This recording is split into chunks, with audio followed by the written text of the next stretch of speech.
Hello students, आज हमारे साथ है अर्पिता जो श्री सांदीपनि एकेडमी की स्टूडेंट थी जिसका लास्ट ईयर 2023 आईआईटी मुंबई में सिलेक्शन हुआ है। तो आइए अर्पिता से कुछ बातें करते हैं। हेलो अर्पिता। हेलो। कैसे हो आप? मैं ठीक हूँ। First of all heartiest congratulations to you कि आपका आईआईटी में सिलेक्शन हो गया है। वैसे आपका रैंक क्या था? मेरा रैंक 3069 था। ओके तो अब कैसे चल रहा है आपका कॉलेज या फिर आईआईटी का एक्सपीरियंस आपका कैसा है, उस बारे में कुछ हमें बताइए। आईआईटी का तो बहुत बढ़िया एक्सपीरियंस है और वहाँ पर इतनी अच्छी अपॉर्चुनिटीज़ है, इतना अच्छा एनवायरनमेंट है, इतने ब्राइट स्टूडेंट वहाँ पे आते हैं। चाहे एकेडमिक्स की बात करो या कल्चरल्स की, हर डोमेन में एक्सीलेंट अपॉर्चुनिटीज़ है और हर प्रोफेसर हमें इतने एंथुजियाज्म के साथ पढ़ाते हैं। और कल्चरल्स और स्पोर्ट्स की बात करें तो भी इंटरनेशनल लेवल की फैसिलिटीज़ अवेलेबल है, तो बहुत अच्छा एक्सपीरियंस है वहाँ का। तो आपके सिलेक्शन के पहले आप जो स्टडी करते थे तो आपका स्केड्यूल कैसा होता था पढ़ाई का? तो जब रेगुलर क्लासेस चल रहे थे तो मॉर्निंग में 8 o'clock क्लास के लिए आना और 2 PM के बाद में फिर हम सेल्फ स्टडी करते थे और डेली हमारा एक टेस्ट होता था, उसका रिवीजन। और मेरा टारगेट रहता था कि मैं हर रोज़ 6 आवर्स पढ़ाई करने की कोशिश करूँ एटलीस्ट। तो फिर उसके बाद बस सेल्फ स्टडी और बस यही रहता था स्टडी। और घर पे शांति होती थी जब आप एक्स्ट्रा स्टडी करते थे या फिर हाँ। फिर कोई भाई था, बहन था, ऐसा कुछ डिस्टर्बेंस? हाँ, बहन तो है बट सपोर्टिव थे सब, घर वाले भी, फैमिली मेम्बर्स भी काफ़ी। तो मुझे अलग से रूम था मिला हुआ, तो काफ़ी शांति तो रहती थी। बट कुछ दिन बाद मैं फिर कोचिंग में ही रुकने लगी थी सेल्फ स्टडी के लिए। सिर्फ 1 महीने घर पे पढ़ाई की थी, बाद में कोचिंग में ही सेल्फ स्टडी करती थी रात तक। आपने कितनी रिवीजन पे कितना ध्यान दिया आपने? रिवीजन तो बहुत इंपॉर्टेंट है क्योंकि रिवाइज़ नहीं करेंगे तो फिर भूलते जाएंगे बार बार। तो रिवीजन पर मेरा ध्यान ऐसे रहता था कि जब भी मुझे लगे कि थोड़े दिन हो गए आई एम फॉरगेटिंग थिंग्स, तो मैं उसी टाइम उस चैप्टर को रिवाइज़ कर लेती थी या जो भी कंसेप्ट है उसे रिवाइज़ करती थी। और हर बार हमारे वीकली टेस्ट्स होते हैं, बाई वीकली टेस्ट होते हैं, तो उसके लिए तो रिवीजन होता ही था। आप आपकी खुद की भी कुछ नोट्स निकालते थे? कितना मतलब नोट्स पे कितना जोर था आपका? हाँ, खुद के नोट्स तो क्लास के टाइम नोट्स लेने ही चाहिए फॉर श्योर। स्लाइड्स पर सिर्फ डिपेंड नहीं रहना चाहिए क्योंकि जो हम समझते हैं वो स्लाइड्स में नहीं लिखा होता हर बार। तो क्लास नोट्स बहुत इंपॉर्टेंट है। उसके बाद आपको शॉर्ट नोट्स भी बनाने चाहिए, मैंने भी बनाए थे शॉर्ट नोट्स। तो शॉर्ट नोट्स का इंपॉर्टेंस ये है कि एकदम आप just the day before exam आप बहुत जल्दी रिवाइज कर सकते हो हर चीज़, और कंसाइजली लिखी होती है। और शॉर्ट नोट्स में स्पेशली वो चीज़ें मेंशन करनी चाहिए जो आप बहुत बार भूलते जाते हो, बहुत इंपॉर्टेंट है। तो शॉर्ट नोट्स भी मैंने बनाए थे हर चैप्टर के लिए। जैसे आपने 6 घंटे के रिवीजन की बात की, तो 6 घंटे के रिवीजन में आप क्या क्या करते थे? थोड़ा सा हमें एक्सप्लेन करके बताइए। हाँ, तो जैसे हमें पता है कि जेईई के लिए 3 सब्जेक्ट्स है, केमिस्ट्री, फिज़िक्स और मैथ्स। तो 6 घंटे में मैं पहले तो सबको इक्वल टाइम दे रही थी, 2 आवर्स ईच। उसके बाद जैसे जैसे कभी कभी डिपेंड करता है, अगर मुझे मैथ्स थोड़ा सा मेरा पीछे रह रहा है स्कोर्स, टेस्ट के स्कोर्स के अनुसार, तो अगर मैथ्स को थोड़ा ज़्यादा टाइम चाहिए तो मे बी 3 आवर्स मैथ्स को, 1 आवर्स केमिस्ट्री, 2 आवर्स फिज़िक्स। तो अकॉर्डिंगली एडजस्ट करती थी, कभी कभी फ्लेक्सिबल रखती थी, बट यूजुअली ऐसे ही था कि हर सब्जेक्ट को इक्वल टाइम दिया जाए। तो 2 hours chemistry, class notes revise करो, क्लास में आज जो सिखाया, फिर अगर टेस्ट आ रहा है नेक्स्ट वीक तो उसके लिए थोड़ा सा प्रिपेयर करो, PYQ सॉल्व करो। ये बेसिक चीज़ें करती थी हर सब्जेक्ट के लिए। आपने एग्ज़ाम के पहले का जो फर्स्ट मंथ होता है तब आपने कैसी प्रिपरेशन की? तो तब मुझे मेरे मेंटर्स और टीचर्स से यही सजेशन मिला था कि अब आप मॉक टेस्ट पर ज़्यादा से ज़्यादा ध्यान दो, क्योंकि अब प्रैक्टिस, आपको एग्ज़ाम के एनवायरनमेंट की प्रैक्टिस की ज़रूरत है। तो फिर मैं last 1 month every alternate day में एक टेस्ट देती थी और उसका नेक्स्ट डे उसका एनालिसिस करके और पूरा सिलेबस का रिवीजन कर रही थी। तो लास्ट मंथ मेरा पूरा मॉक टेस्ट रिवीजन ऐसे ही चल रहा था। तो आपके सांदीपनि एकेडमी में फेवरेट सर कौन से थे? सारी फेवरेट है, सभी अच्छे से सिखाते हैं, सभी फेवरेट है। सांदीपनि में मतलब मैं आई थी जब मेरे फ्रेंड से एक रेफरेंस मिला था मुझे, जब मुझे कोचिंग लगानी थी। और यहाँ पर आने के बाद मुझे काफ़ी मेंटरशिप और गाइडेंस मिली टीचर्स के थ्रू।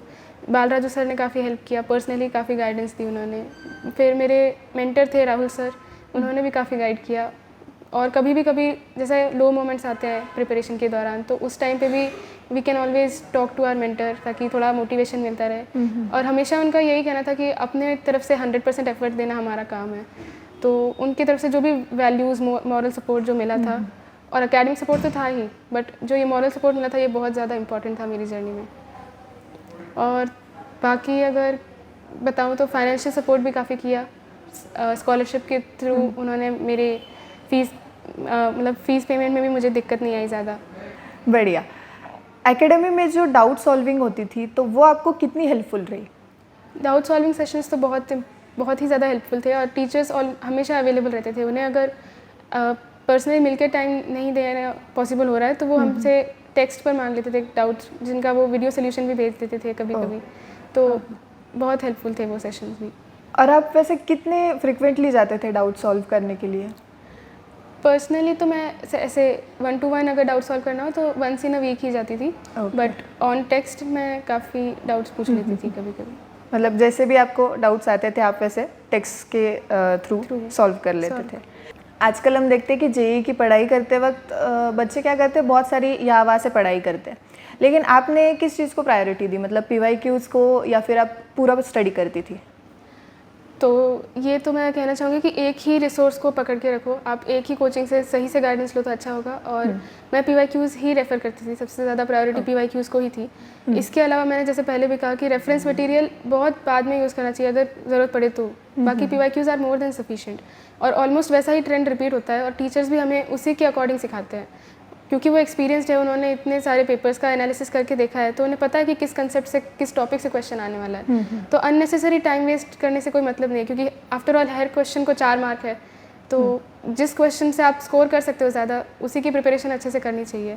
जैसा कि हम देखते हैं कि कभी कभी हमें टफ़ क्वेश्चन सॉल्व करने में बहुत मज़ा आता है, जैसे टफ़ क्वेश्चन सॉल्व हो गया तो बहुत अच्छा लगता है, बट उसमें ज़्यादा टाइम वेस्ट करने से अच्छा है कि हम सिंपल क्वेश्चन से स्कोर करने की कोशिश करें, क्योंकि उससे हमारा रैंक और ऊपर जाएगा, परसेंटाइल और ऊपर जा सकता है।